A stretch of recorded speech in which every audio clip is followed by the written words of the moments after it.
Welcome all of you in our Bandikui classes.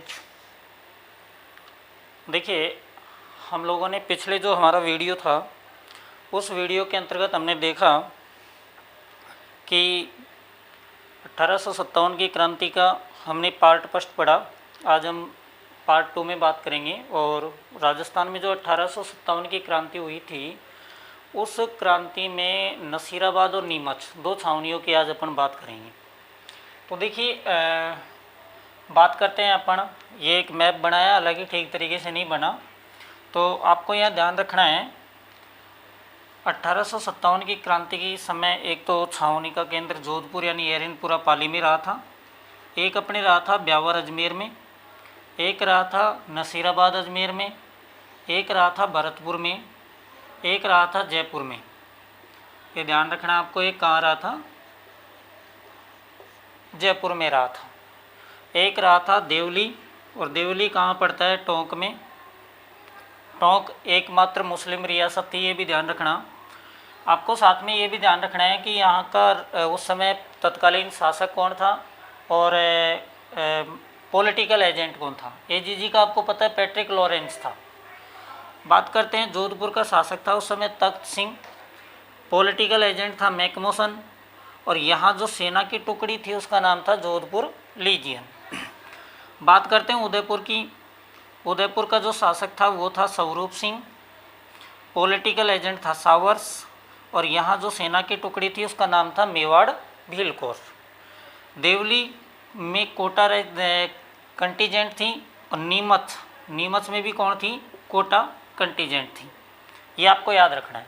देखिए, RPSC के किसी समय दो फेवरेट क्वेश्चन हुआ करते थे कि अजमेर में यदि तेज़ बारिश आ जाए तो बाढ़ कहाँ आएगी। जब शुरू में ये प्रश्न बना था तो लोगों को काफ़ी आश्चर्य हुआ था। बाद में इसका आंसर, हालांकि ये आम क्वेश्चन हो गए। एक क्वेश्चन ये था कि ऐसी कौन सी माता है जिसके 10 सिर और 54 हाथ है। तो 1857 की क्रांति की कुल देवी अपन बात करें कि 1857 की क्रांति की कुल देवी कौन थी? सुगाली माता। सुगाली माता की मूर्ति को वर्तमान में पाली संग्रहालय में रखा हुआ है, और रॉबर्ट्स होम्स के द्वारा इनको लाया गया था। अहुआ के ठाकुर कुशाल सिंह चंपावत की ये कुलदेवी थी। बाद में 1857 की कुलदेवी बनी।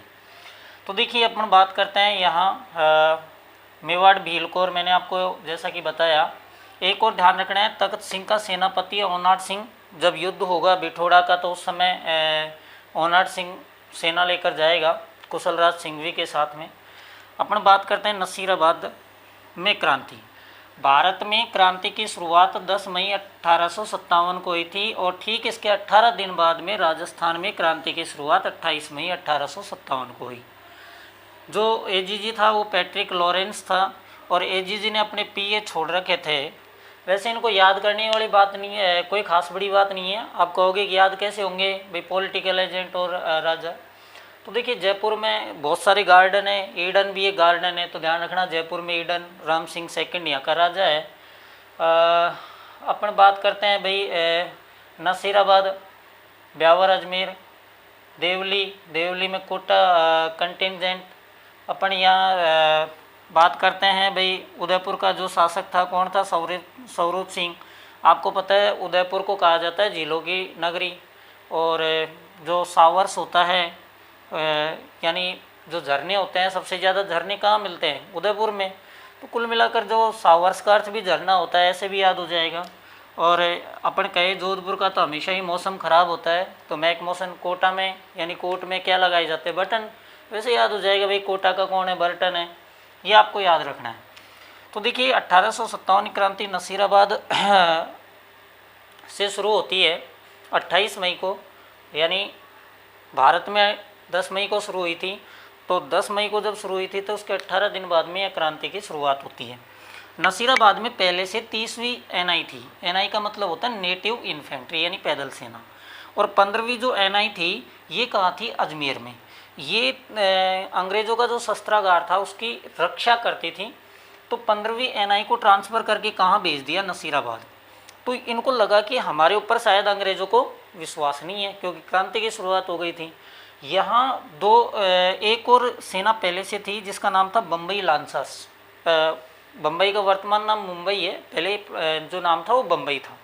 तो बम्बई लांसर्स को इनके ऊपर निगरानी रखने का काम दे दिया। अब कंडीशन ये हुई कि उनको पता था सैनिकों को कि शायद हमारे ऊपर क्या नहीं है, विश्वास नहीं है। तो न्यूबरी और स्पोर्टिस वुड कि इन लोगों ने इस कारण से क्या कर दी, हत्या कर दी, और हत्या करके दिल्ली के लिए कूच कर गए, यानी दिल्ली चले गए।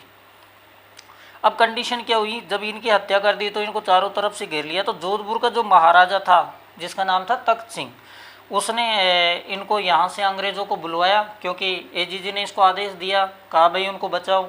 तो इनको अंग्रेज़ों को बुलवाया और मेहरानगढ़ दुर्ग में अंग्रेज़ों को शरण दी थी। आगे अपन 1857 की क्रांति की शुरुआत नसीराबाद से हो गई थी, ध्यान रखना। बाद में ये जो शुरुआत हुई थी 28 मई को हुई थी। मई के बाद में क्या आता है, जून। तो जून के बाद यानी जून में नीमच में शुरुआत हो रही है, और नीमच में देखिए कितने अक्षर हैं, 3।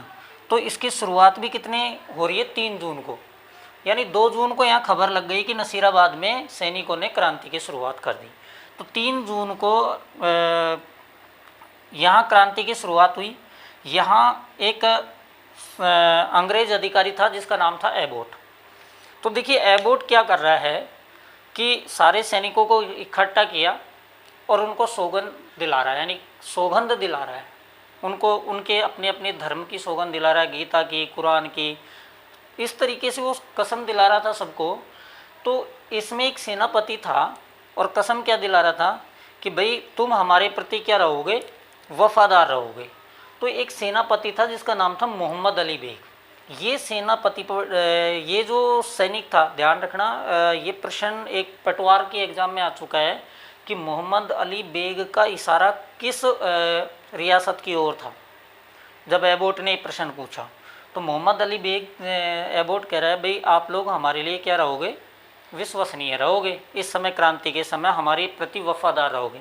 एबोट ने पूछा भाई क्यों रहेंगे वफादार, क्या आप लोग हमारे प्रति वफादार रहे। यानी ये अवध की बात कर रहा है। अवध में कुप्रशासन का आरोप लगाकर हजरत बेगम महल का जो शासन था उसको हड़प लिया गया। तो एबोट के पास इसका कोई जवाब नहीं था और सेना में क्रांति की ज्वाला भड़क उठी। एबोट सहित वहाँ अन्य अधिकारियों को मार गिराया। यहाँ नीमच में इनकी फैमिली रहती थी तो चारों तरफ भागने लगी, हाहाकार मच गया। और अंग्रेज जो अधिकारी थे उनकी पत्नियां थी, डर की वजह से नीमच को छोड़कर और यहाँ इन्होंने चित्तौड़गढ़ में प्रवेश किया।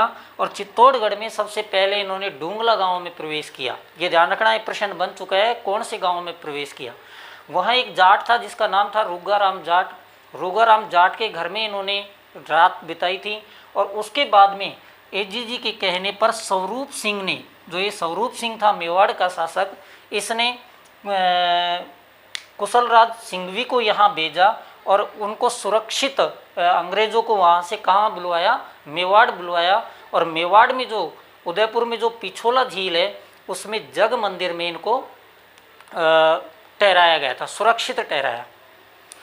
देखिए हमारे यहाँ राजस्थान में एक कंडीशन रही थी, जो सामंत थे वो अंग्रेज विरोधी थे लेकिन राजा जो थे वो अंग्रेज विरोधी नहीं थे, यानी राजाओं ने अंग्रेज़ों का साथ दिया था।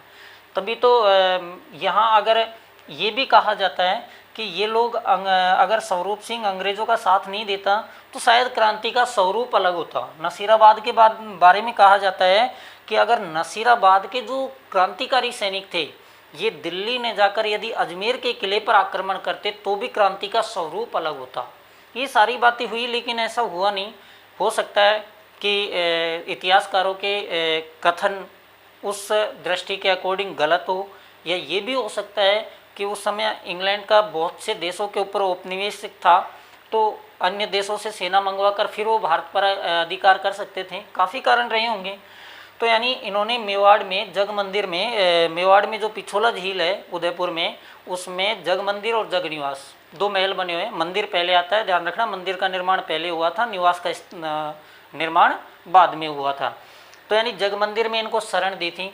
तभी मैंने आपको पिछले वीडियो में बताया था कि जो जख्म हुए फूलों से हुए कांटों से शिकायत कौन करे, जो दर्द दिया अपनों ने दिया गैरों से शिकायत कौन करे। सीधी बात है कि हमारे ही लोगों को और हमारे ही लोगों के द्वारा जख्म दिए गए, इस कारण लोग हतोत्साहित हो चुके थे। एक और चीज़ आपको याद रखनी है कि जग मंदिर में साझा रुका था। ध्यान रखना है, दो कंडीशन होगी, साझा और अंग्रेज यहीं रुकेंगे। साझा रुका था और साझा को ताजमहल बनाने की जो प्रेरणा मिली थी वो भी कहाँ से मिली थी, जग मंदिर से मिली थी। तो 1857 की क्रांति में अपन ने दो चीज़ों को नोट किया। आज एक तो अपन ने देखी नसीराबाद की क्रांति, दूसरी देखी नीमच की। नसीराबाद की जो क्रांति हो रही है वो कब हो रही है, 28 मई 1857 को। नीमच में कब हो रही है, 3 मई को। आगे अपन पढ़ेंगे आउवा की क्रांति, जिसको एरिनपुरा की क्रांति के नाम से जानते हैं। वहाँ कुछ सैनिक है, जो पैट्रिक लॉरेंस है उसका लड़का था अलेक्जेंडर, उसकी हत्या कर दी जाएगी। शीतल देव के नेतृत्व में, शीतल सिंह के नेतृत्व में वहाँ एक क्रांति होगी, शिव सिंह के नेतृत्व में एक क्रांति होगी। उसके बाद आउवा जाएंगे। आउवा में ये लोग, ठाकुर जो कुशाल सिंह चंपावत है वो इनकी सहायता करेगा। बाद में क्रांति का नेतृत्व भी आउवा में ठाकुर कुशाल सिंह चंपावत करेगा। दो युद्ध होंगे, बिठोड़ा और चेलावास के युद्ध। चेलावास के युद्ध को गोरे और कालों का युद्ध भी कहा जाता है। तो देखिए, बहुत अच्छी क्रांति का स्वरूप अपन पढ़ेंगे, लेकिन शॉर्ट वीडियोज़ के माध्यम से पढ़ेंगे ताकि अच्छी तरीके से समझ आए और अच्छे कंडीशन में हम लोग समझ सकें। तो आपको एक बार मैं फिर ये पॉलिटिकल एजेंट वगैरह का बता देता हूँ, ये आपको याद होना चाहिए।